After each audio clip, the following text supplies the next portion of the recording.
Hello दोस्तों, स्वागत है नए अप्रोच चैनल में। तो आज हम लोग बात करने वाले हैं पूरी देश के लिए इतनी बड़ी खुशखबरी है कि आप इमेजिन नहीं कर सकते हैं, क्योंकि आज हमारा चंद्रयान 3 लॉन्च होने वाला है। मतलब आज 14 जुलाई 2:35 पे ये लॉन्च होने वाली है और इसकी बेसब्री से काउंटडाउन स्टार्ट हो गया है। हालांकि 1-2 दिन पहले से ही हो गया था, लेकिन इसको हम लोग देखेंगे कि कितना चीज़ें होने वाली है। बहुत इसकी तैयारी अच्छे से कर ली गई है।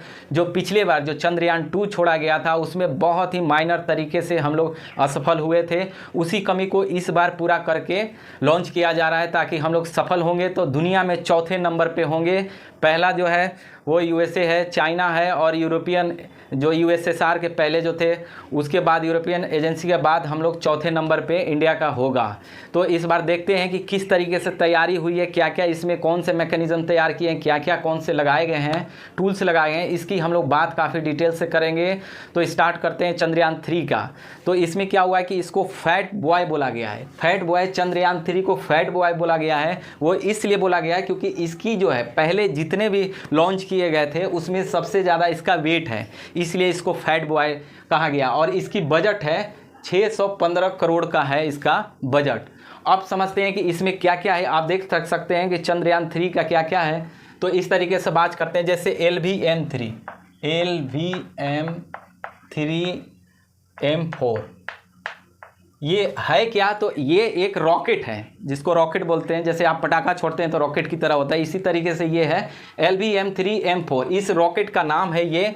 और इसी के माध्यम से क्या हो रहा है कि हमारा लैंडर रोवर जो जा करके वहाँ पे चंद्रमा पे जाएंगे। तो ये क्या है, रॉकेट का नाम है, जिसका कि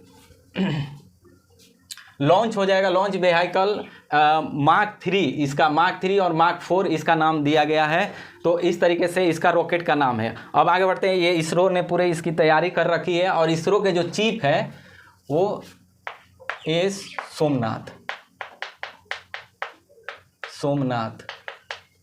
ये सोमनाथ हैं, ये इसरो के चीफ हैं। तो इन्हीं के अंडर में सब कुछ ये प्रोग्राम चल रहा है और इसको लॉन्च किया जाएगा। तो आप देखिए कि इसमें 3 स्टेज की बात की गई है। 3 स्टेज में जैसे आप ये देख रहे हैं, इसको पेलोड बोला जाता है, इस पोर्शन को पेलोड बोला जाता है। इसके पीछे भी है, आप इसके बैक भी जाएंगे तो वो पेलोड है। और इसमें 3 स्टेज होती है। 3 स्टेज में क्या होगा, पहले अपर नीचे से जब ये पुश करेगा, यहाँ से क्या होगा, आप न्यूटन का 3rd लॉ पढ़े होंगे। ये क्या करता है, रॉकेट को पुश करेगा तो ये क्या होगा, बहुत स्पीड के साथ ऊपर की ओर भागेगा। जब ये भागेगा तो एक एक स्टेज क्या होंगे, जैसे ऊपर पहुंचेगा ऊंचाई पे जाने पर इसमें फ्यूल भी सारा भरा हुआ रहता है। तो ये क्या होगा, अलग अलग डायरेक्शन में इसमें जैसे जैसे फ्यूल ख़त्म होंगे इसका गिरते चला जाएगा। ये इधर गिर जाएगा, इधर साइड चला जाएगा और फाइनली ये जाके समुद्र में गिर जाता है ये।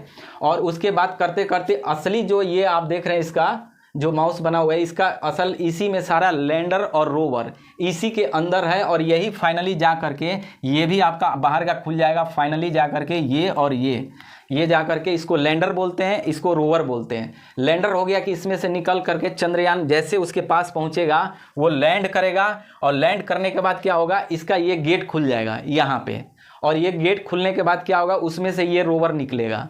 और रोवर निकलेगा तो यही क्या करेगा, इसका भी पैनल खुल जाएगा। ये भी इसमें सोलर का प्लेट लगा हुआ है, इसमें भी लगा हुआ है। जैसे ये खुलेगा उसके बाद क्या होगा, चलना शुरू करेगा लैंड पे उतर के चलेगा। और उसको क्या करेगा, अपनी सेंसर से, इसमें बहुत तरह का मैकेनिज्म लगाए हैं, जिसको कि अल्फा पार्टिकल एक्सरे लगा हुआ है, स्पेक्ट्रोमीटर लगा हुआ है, इसके अंदर लेज़र लगा हुआ है। इसके माध्यम से क्या करेगा, उसकी पूरी जो ज़मीन है उसकी वाटर की स्टडी करेगा, उसकी ज़मीन सॉइल की देखेगा और उसमें क्या क्या, उसका क्लाइमेट कैसा है, ये सारी चीज़ का सब कुछ ये आपको डेटा हमारे पास ये भेजेगा। तो फाइनली हुआ यही था कि जब चंद्रयान 2 छोड़ा गया था तो इसमें एक बात आई थी सॉफ्ट लैंडिंग की, सॉफ्ट लैंडिंग। और इसी ने चंद्रयान 2 जो मिस हुआ था, यही एक कमी रह गई सॉफ्ट लैंडिंग में। सॉफ्ट लैंडिंग होता क्या, जैसे आपने यहाँ से किया, यहाँ से उतर के गया, सारे खाली हो गए, फाइनली ये और ये बच गए। तो ये क्या होगा, चंद्रयान। अब देखिए अब कैसे पहुँचेगा। तो जैसे मान लीजिए आप यहाँ अर्थ ले लीजिए, ठीक है, यहाँ पे आप अर्थ को ले लीजिए, ये अर्थ हो गया। और मान लीजिए यहाँ पे मून हो गया, ठीक है। तो अर्थ और मून हो गया। तो यहाँ पे जैसे रॉकेट छूटेगा, ये क्या करे, अर्थ का जो रोटेशन है क्या है, वेस्ट टू ईस्ट है, यानी पश्चिम से पूरब की तरफ ऐसे रोटेट करती है।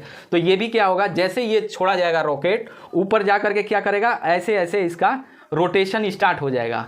ऐसे ऐसे रोटेशन स्टार्ट होते होते होते होते आप इस डायरेक्शन में देखेंगे, ऐसे होते हुए फिर मून के इसमें आ जाएगा, मून के अंदर जो इसका बना होगा इसके अंदर आते आते फिर इसे यहाँ पे आके इसके इंटर करके फाइनली यहाँ पे इस तरीके से पहुँच जाएगा। तो ये क्या होगा कि इसमें क्या होगा कि पहुंचने के बाद क्या हो जाएगा कि यहाँ पे अब लैंडिंग की बात आ जाएगी। तो लैंडिंग की बात आ जाएगी तो इसमें से क्या करेगा, इसमें से किया क्या गया है कि इससे जैसे लैंडिंग की कुछ दूरी पर यानी 100 किलोमीटर के आएगा तो उसके बाद जो आता है एक आता है प्रोपल्सन मॉड्यूल बोला जाता है इसको।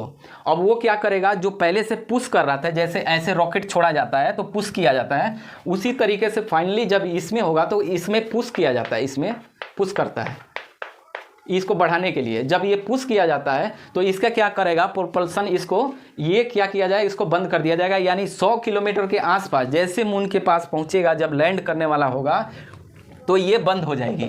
उसके बाद अब इसकी गति को काफ़ी कंट्रोल किया जाएगा कि कैसे इसको स्लो किया जाए।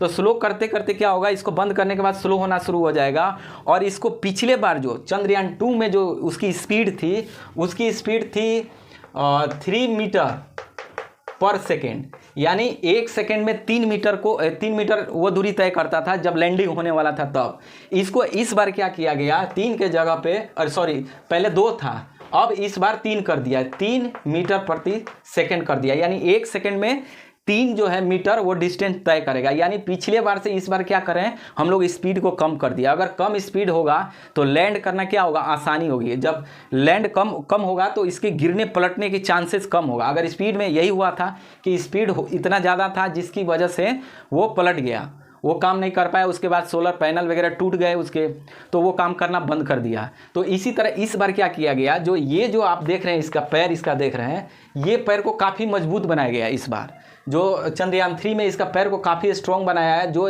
इसमें एलिमेंट जो यूज़ किए गए थे टूल्स, उसको भी काफ़ी थोड़ा सा मजबूत रखा गया है। और इसमें पेलोड जैसे था, पिछले बार 8 लगाया था पेलोड, जैसे ये हो गया वैसे इसमें 8 लगाए गए थे, इस बार 1 लगाया गया है। और ये प्रोपल्सन को भी, इसमें प्रोपल्सन 8 था, 1 कर दिया गया, इसीलिए कर दिया गया ताकि इसकी स्पीड को कम किया जा सके। तो रोवर का काम आप समझ गए, लैंडर इस तरीके से करेगा। जो पिछले बार जो छोड़ा गया था इसमें लैंडर, रोवर और ऑर्बिटर था। तो ऑर्बिटर बोलते हैं, जैसे मान लीजिए कि ये मून है, मून के चारों तरफ जो घूमने वाला था ये काम कर रहा था, चंद्रयान 2 में भी काम कर रहा था। और ये पिक्चर हम लोग को हमेशा 8-10 महीने तक भेजते रहा। और ये भी जो था, जो लैंडर था, लैंडर वो भी क्या किया कि काम करते रहा है। यानी गिरने से पहले तक उसने काफ़ी पिक्चर इमेज को भेजा था, उसके बाद पलट गया वहाँ। तो इसी ऑर्बिटर के माध्यम से क्या हुआ कि इसको देखा गया कि वो काम नहीं कर रहा है। बहुत सारा कोशिश किया गया था कि शायद उठ के खड़ा हो जाए, लेकिन उसका सोलर प्लेट वगैरह सारे डैमेज हो गए थे, पलट गया था, इसलिए नहीं उठ पाया था। तो इस बार सबसे बड़ी चीज़ इस पर काम किया गया है कि उसकी स्पीड को कम किया गया है, ताकि लैंडिंग के समय, सॉफ्ट लैंडिंग के समय कि आसानी से, सॉफ्ट लैंडिंग का मतलब यह आसानी से उसको लैंड किया जा सके, तो इसकी स्पीड को घटा दिया गया।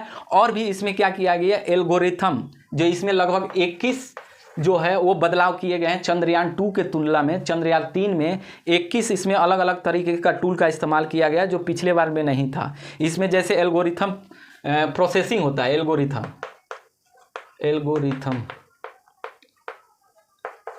प्रोसेसिंग, इस प्रोसेसिंग किया गया। इसमें और भी नई नई चीज़ें, सेंसर बहुत ज़्यादा हेवी लगाया गया है, सेंसर का ज़्यादा इस्तेमाल किया है। इसका हार्डवेयर और सॉफ्टवेयर को भी काफ़ी हेवी इसमें इस्तेमाल किया गया है। और इसी तरह से कर करके इसको आगे बढ़ाया गया है। तो ये देखिए कि इस तरीके से ये जो है कैसे कैसे इसको सॉफ्ट लैंडिंग, अब जैसे ऑर्बिटर हो गया। अब सबसे बड़ी बात है कि आखिर जुलाई में ही क्यों इसको किया जाए। एक समझने वाली बात है कि जुलाई में ही अक्सर क्यों छोड़ा जाता है। तो आप देखेंगे कि अर्थ और मून के बीच में जो डिस्टेंस होती है इस टाइम काफ़ी कम हो जाती है, जिसकी वजह से ये डिसीजन लिया जाता है कि हम जल्दी कवर कर लेंगे, आसानी होगी, मौसम की भी अच्छा होता है। तो इस वजह से ये क्या किया है, जुलाई का ही दिन रखा गया।